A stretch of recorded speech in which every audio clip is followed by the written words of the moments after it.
Good evening India. Radhe Radhe, Ram Ram ji. Mata Rani सबकी खैर करें, हम सब पर ईश्वर का आशीर्वाद भरपूर बना रहे। आप सब रंगों के बीच में अपनी ज़िंदगी को रंगीला बनाए रखें।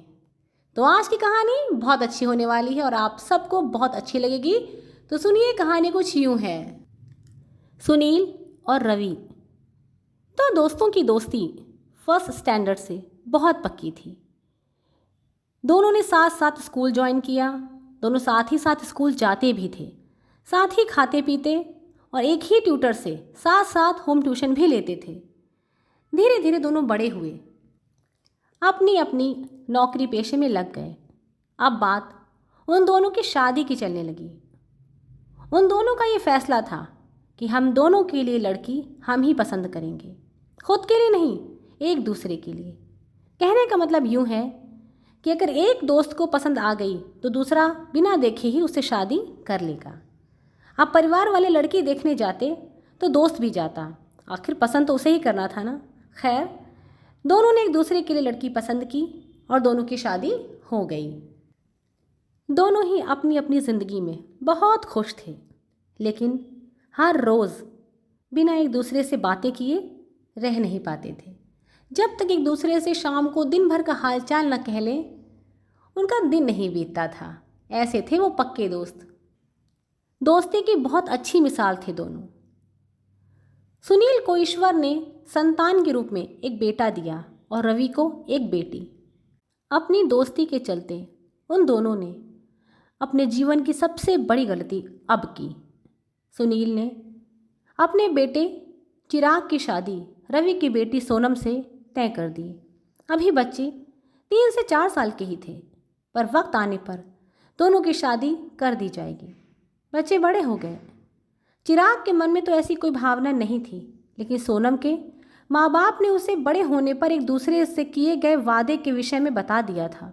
इसीलिए सोनम शादी से बहुत पहले से ही चिराग को अपना पति मान चुकी थी। कुछ समय और बीता। चिराग के ना चाहते हुए भी उसके पिता सुनील ने अपने वादे का मान रखने के लिए उसकी शादी सोनम से करा दी। सोनम दिखने में बुरी नहीं थी, लेकिन चिराग को वो पसंद नहीं थी और सुंदर भी नहीं लगती थी, क्योंकि सोनम के दांत थोड़े उठे हुए थे। यही बात चिराग को अच्छी नहीं लगती थी। लेकिन अब तो शादी हो गई थी। चिराग और सोनम के बीच में बचपन से ही दोस्ती का बहुत अच्छा रिश्ता था। दोनों एक साथ बड़े हुए, खेले कूदे, अपने मन की बातें भी एक दूसरे से शेयर की। उस दोस्ती को बरकरार रखते हुए चिराग हमेशा सोनम को बहुत खुश रखता था। उसकी हर छोटी से छोटी चीज़ का ध्यान रखता था। चिराग हर वक्त इस बात का ख्याल रखता था कि सोनम को किसी भी बात की कमी ना हो, लेकिन वो उसे पत्नी की तरह प्रेम नहीं कर पा रहा था। चिराग ने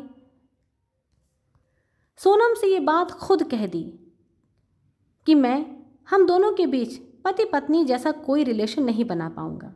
यह बात सुनकर सोनम शांत बनी रही, क्योंकि वो चिराग से बहुत प्यार करती थी। सोनम बस उस दिन का इंतज़ार कर रही थी जब चिराग उसे पत्नी की तरह देखे, प्रेम करे। चिराग उसकी पसंद नापसंद का पूरा ध्यान रखता था, लेकिन उसकी मन की भावनाओं का ध्यान नहीं रख पाया। जिंदगी ऐसे ही चल रही थी। पिता के एक गलत फैसले ने उन दोनों को रिश्ता जीने के बजाय उसे ढोने पर मजबूर कर दिया था। सोनम की उम्मीदों और इंतज़ार ने 5 साल बिता दिए। शादी को 5 साल हो गए, रिश्ता अभी भी वहीं का वहीं रहा। चिराग के पिता सुनील को अपनी गलती का एहसास हो रहा था। यूँ तो सोनम किसी से कुछ नहीं कहती थी, पर उसका चेहरा सब बयां करता था। दर्द तो चेहरे पे आ ही जाता है। सुनील ने अपने दोस्त रवि से सोनम को ले जाने के लिए कहा। सुनील चाहता था कि सोनम की दूसरी शादी हो जाए। सुनील ने रवि से कहा कि अगर तुम चाहो तो मैं खुद कोई अच्छा लड़का देखकर सोनम बेटी की शादी करा दूं। दोनों माँ बाप बस बेटी का भला चाह रहे थे, उसे खुश देखना चाहते थे, लेकिन सोनम इस बात के लिए एकदम तैयार नहीं थी, क्योंकि वो चिराग से बहुत प्यार करती थी। सबके बार बार समझाने पर भी वो अपने आप को इस बात के लिए तैयार नहीं कर पा रही थी, अपना मन नहीं बना पा रही थी। लेकिन जब चिराग ने उससे कहा कि चली जाओ सोनम, नई ज़िंदगी में कदम रखो।